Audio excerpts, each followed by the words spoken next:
But begob, I was just lowering the heel of the pint when I saw the citizen getting up to waddle to the door, puffing and blowing with the dropsy, and he cursing the curse of Cromwell on him, bell, book and candle in Irish, spitting and spatting out of him, and Joe and little Alf around him like a leprechaun trying to pacify him. "Let me alone," says he.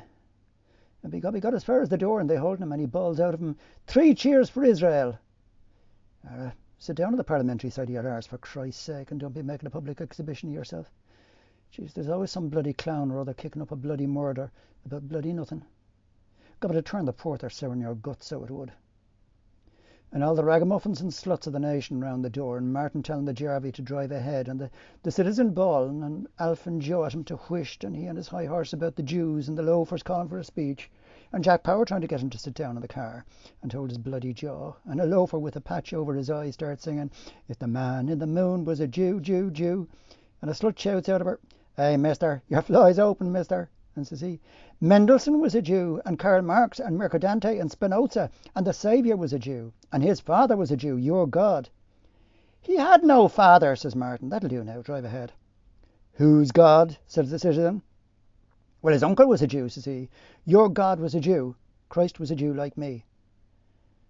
Gob, the citizen made a plunge back into the shop. "Be Jesus," says he, "I'll brain that bloody Jew man for using the holy name. By Jesus, I'll crucify him, so I will. Give us that biscuit box here."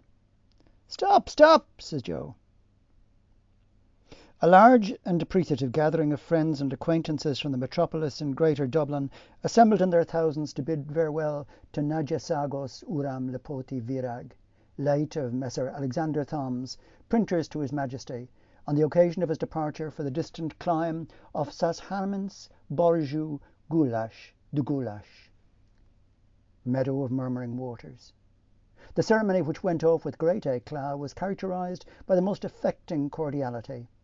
An illuminated scroll of ancient Irish vellum, the work of Irish artists, was presented to the distinguished phenomenologist on behalf of a large section of the community, and was accompanied by the gift of a silver casket, tastefully executed in the style of ancient Celtic ornament, a work which reflects every credit on the makers, Messrs. Jacob August Jacob. The departing guest was the recipient of a hearty ovation, many of those who were present being visibly moved when the select orchestra of Irish pipes struck up the well-known strains of "Come Back to Éireann," followed immediately by "Rakoczy's March." Tar barrels and bonfires were lighted along the coastline of the Four Seas, on the summits of the Hill of Howth, Three Rock Mountain, Sugarloaf, Bray Head, the mountains of Mourne, the Galties, the Ox and Donegal and Sperrin Peaks, the Nagels and the Buggeras, the Connemara Hills, the reeks of McGillicuddy, Slieve Aughty, Slieve Berna and Slieve Bloom.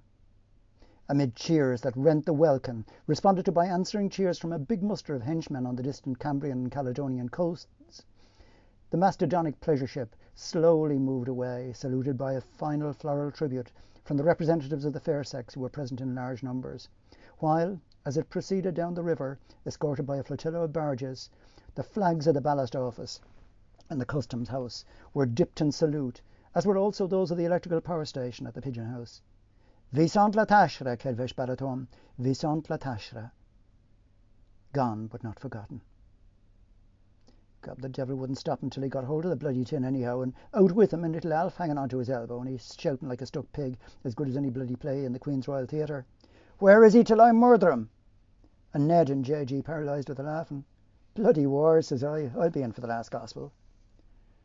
But as luck would have it, the Jarvey got the nag's head round the other way, and off with him. "Hold on, citizen," says Joe. "Stop." Begob, he drew his hand and made a swipe and let fly. Mercy of God, the sun was in his eyes, or he'd have let him for dead. Gob, he near sent it into the County Longford. The bloody nag took fright, and the old mongrel after the car like bloody hell, and all the populace shouting and laughing, and the old tin box clattering along the street. The catastrophe was terrific and instantaneous in its effect. The observatory of Dunsink registered in all 11 shocks, all of the 5th grade of Mercalli scale, and there is no record extant of a similar seismic disturbance in our island since the earthquake of 1534, the year of the rebellion of Sir Thomas.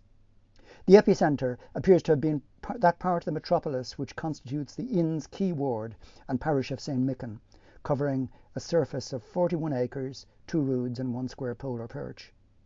All the lordly residences in the vicinity of the Palace of Justice were demolished, and that noble edifice itself, in which, at the time of the catastrophe, important legal debates were in progress, is literally a mass of ruins beneath which it is to be feared all the occupants have been buried alive.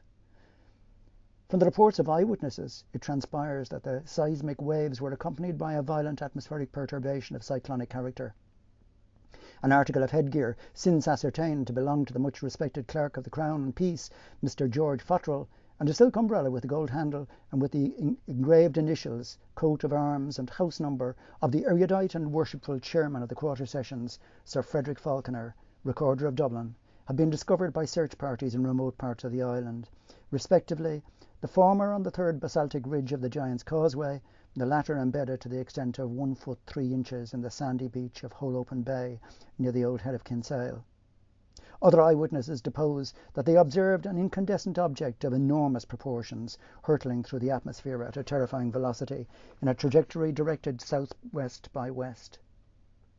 Messages of condolence and sympathy are being hourly received from all parts of the different continents, and the Sovereign Pontiff has been graciously pleased to decree that a special Missa Pro Defunctus shall be simultaneously celebrated by the ordinaries of each and every cathedral church of all the episcopal dioceses, subject to the spiritual authority of the Holy See, in suffrage of the souls of those faithful departed who have been so unexpectedly called away from our midst.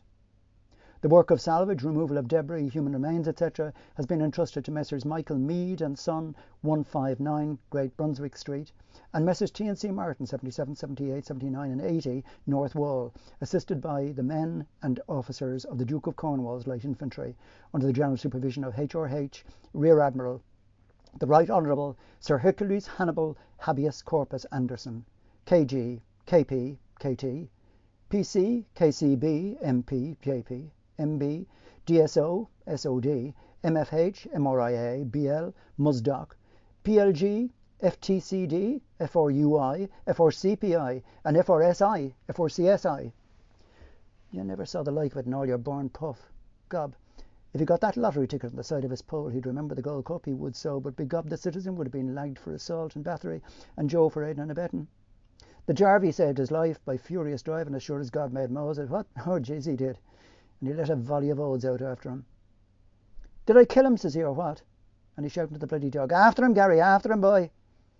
And the last we saw was the bloody car round in the corner and the old sheep face on it, gesticulating, and the bloody mongrel after it, with his lugs back for all he was bloody well worth, to tear him limb from limb, 100 to 5. Jesus, he took the value of it out of him, I promise you. When lo, there came about them all a great brightness, and they beheld the chariot wherein he stood ascend to heaven. And they beheld him in the chariot, clothed upon in the glory of the brightness, having raiment as of the sun, fair as the moon, and terrible that for awe they durst not look upon him. And there came a voice out of heaven, crying, Elijah, Elijah. And he answered with a main cry, Abba Adonai. And they beheld him, even him, Ben Bloom Elijah, amid clouds of angels, ascend to the glory of the brightness, at an angle of 45 degrees over Donoghue's in Little Green Street, like a shot off a shovel.